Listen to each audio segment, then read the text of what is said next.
बिल्लू और शेरू को एक ही घर में रमेश द्वारा गोद लिया जाता है। शुरुआत से ही दोनों की दुश्मनी जग जाहिर है। बिल्लू हमेशा शेरू को बेवकूफ समझता है और उसे चिढ़ाने का कोई मौका नहीं छोड़ता। शेरू अपनी मासूमियत में बिल्लू के जाल में फंस जाता है और यही बात झगड़े की शुरुआत करती है। एक दिन बिल्लू अपनी पसंदीदा जगह पर आराम कर रहा होता है और शेरू अपने भौंकने से उसकी नींद खराब कर देता है। बिल्लू गुस्से में आकर शेरू की पूंछ खींचता है और शेरू गुस्से में उसके बिस्तर पर चढ़ जाता है। यहाँ से झगड़ा बढ़ जाता है और पूरा घर उनकी लड़ाई से हिल जाता है।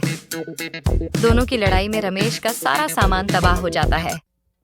बिल्लू और शेरू ने पूरी रसोई में हंगामा मचा दिया है, जिसमें दूध का बर्तन गिराकर शेरू उसमें फिसल जाता है और बिल्लू हंसते हंसते छुपने की कोशिश करता है। रमेश घर लौटता है और पूरी हालत देखकर चौंक जाता है। रमेश ने फैसला किया कि वह दोनों को अलग अलग कमरों में रखेगा, लेकिन उनकी लड़ाई तब भी खत्म नहीं होती। बिल्लू खिड़की से शेरू को चिढ़ाता है और शेरू दीवार पर कूदने की कोशिश करता है, जिससे दीवार का प्लास्टर गिर जाता है। इस बीच मंजू आंटी आती हैं और दोनों की लड़ाई को और बढ़ा देती हैं। उन्हें अलग करने के चक्कर में खुद को मुसीबत में डाल लेती हैं। एक दिन बिल्लू और शेरू घर के बगीचे में पहुंच जाते हैं, जहां मंजू आंटी की पालतू तोता मिट्ठू उन्हें और भड़काता है। बिल्लू और शेरू तोते को पकड़ने के चक्कर में फिर आपस में भिड़ जाते हैं और बगीचे के सारे पौधे उखाड़ देते हैं। मंजू आंटी शोर सुनकर आती हैं और बिल्लू शेरू के झगड़े में उलझ जाती हैं, जिससे और हंसी मजाक की स्थिति बनती है।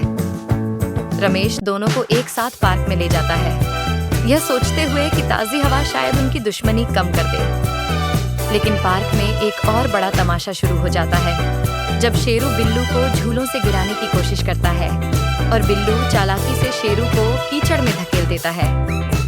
पार्क के बाकी जानवर भी इस लड़ाई में शामिल हो जाते हैं और पूरा पार्क एक मजेदार रणक्षेत्र में बदल जाता है।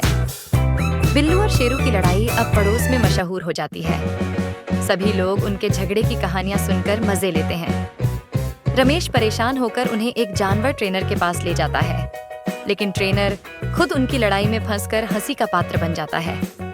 बिल्लू और शेरू की एकता केवल तब देखने को मिलती है जब वे दोनों मिलकर ट्रेनर को उलझा देते हैं। मंजू आंटी की बेटी की शादी का दिन आता है और बिल्लू शेरू को घर में बंद किया जाता है ताकि वे कोई हंगामा न करें। लेकिन दोनों फिर भी एक दूसरे को परेशान करने के तरीके निकालते हैं। शादी में वे दोनों किसी तरह छूट जाते हैं और हलवाई के सामान को बर्बाद कर देते हैं, जिससे पूरा मंडप हंसी मजाक में बदल जाता है। रमेश दोनों को एक कुकिंग कंपटीशन में ले जाता है, जहां दोनों के बीच फिर से झगड़ा शुरू हो जाता है।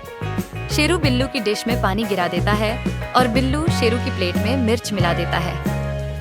परिणाम स्वरूप जज हंसी से लोटपोट हो जाते हैं, लेकिन बिल्लू और शेरू की लड़ाई अब भी रुकने का नाम नहीं लेती। मंजू आंटी दोनों के झगड़े को रोकने के लिए एक उपाय ढूंढती हैं। वे एक झगड़ा प्रतियोगिता का आयोजन करती हैं, जिसमें बिल्लू और शेरू को उनकी लड़ाई के लिए इनाम दिया जाएगा। इस प्रतियोगिता में दोनों की लड़ाई मजेदार स्तर पर पहुंच जाती है।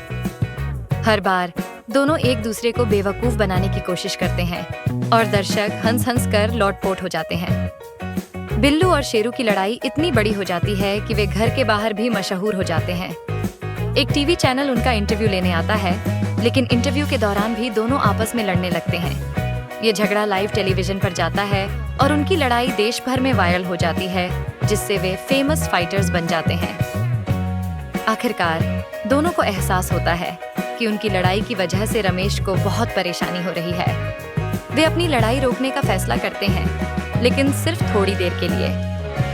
अंत में वे एक दूसरे को देखकर फिर से चिढ़ाते हैं और हंसते हंसते एक आखिरी बार लड़ाई शुरू कर देते हैं। लेकिन अब यह दोस्ताना लड़ाई है, जिससे रमेश भी मुस्कुराने लगता है। मॉरल ऑफ द स्टोरी: लड़ाई चाहे कितनी भी बड़ी क्यों ना हो, अगर उसमें हंसी हो तो दोस्ती जरूर होती है।